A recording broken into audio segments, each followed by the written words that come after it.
One of the concerns there is, even as there's so much governmental, non-governmental push to provide the right kind of credit in rural areas to farmers, the truth also is, and it's a politically incorrect thing to say in India, but the truth is many farmers in India default on loans, not because they cannot pay, because the entire structure, especially because of the political largesse that's shown, does not push them to pay back loans. How will we create a credit-worthy sort of agricultural market if government largesse continues to fuel inefficiencies there?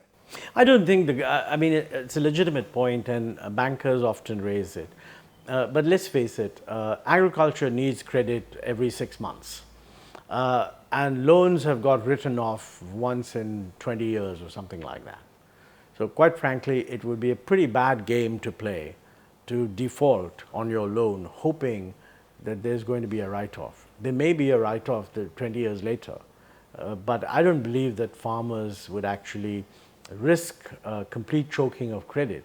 And I think generally when there are difficulties. I mean, I don't see that as big a problem, although theoretically I know that all economists and finance economists basically don't like write-offs. But remember that, bankruptcy is a normal process, right? I mean, so not every loan has to be recovered.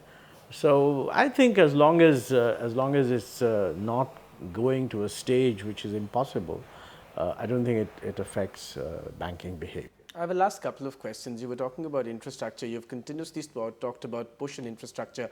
We were talking about leakages. That's another concern in investment in infrastructure, right? When big companies or institutions come in and pump in money in infrastructure, the entire system of infrastructure building in India, as sort of pointed out by some at the extreme cases, whistleblower cases in the past, is an inefficient system. It's another black hole where money disappears. How do you ensure, as you call out for more and more public participation or public-private participation and indeed private participation separately in infrastructure, how do you ensure that there is accountability of that money? This is a legitimate point when you're dealing with public sector investment, that people feel that there's not enough due diligence done. I mean, there are very standard ways of doing it.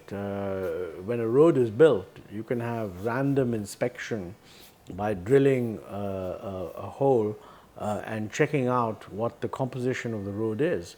And I think, let me say that... It doesn't seem to happen. I don't agree with that, by the way. I mean, let me say the Rural Roads Program, the Pradhan Mantri Gram Sadak Yojana.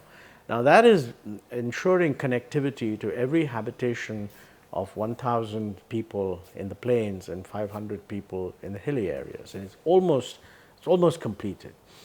The universal reaction of people is that this program, for the first time, has constructed rural roads that don't get washed out in the monsoon. And the reason for that is that, first of all, the standards are clearly laid down. Secondly, there's third-party independent inspection. I mean, the contractor who built the road doesn't actually get the money unless a third-party system verifies it, and the third-party system follows a protocol. So it's not visual inspection, it's something else. Finally, I mean, the contractor is responsible for maintenance of the road for the next 5 years. So he has a vested interest in not cheating on it, because otherwise he'll be held responsible. Now, that system has led to much better roads than we used to build earlier. What are the three big ideas? And you speak continuously about the big ideas for India in the coming years. In your mind, what are the three big, in some senses, disruptive ideas that we desperately need in implementation? In India, everything remains at an ideas level. Many things don't actually translate into implementation. In implementable ideas, what are the three big disruptive ideas that will define whether India makes it or breaks it? Well, I know what the challenges are. I think energy is going to be a huge challenge. I think educating our young workforce and training it is going to be a huge challenge. I think coping with urbanization is going to be a huge challenge. India has been slow to urbanize in the past. That's accelerating now, and the investment that requires is massive. And I think we've unleashed a lot of creative energies in the society, and we happen to have a very dynamic private sector. I think what government needs to do is to make sure that it gets the infrastructure it needs in order to basically do its best. And I think that's a big challenge because we've underinvested in infrastructure in the past. We're beginning to correct it because, you know, the percentage of investment in infrastructure, the percent of GDP, has probably gone from below 6% a few years ago to a little above 8%. But, you know, we needed to go to 10%, 11%. That's a big, big challenge. And we've got to do that without relying on public resources entirely. So, huge task of creating an environment in which it becomes profitable for the private sector to invest. You seem to be as partial to blue turbans as the Prime Minister.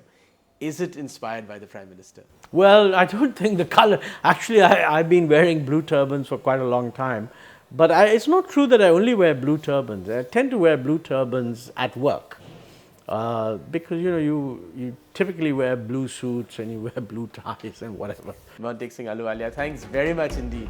Thank you. Thank you.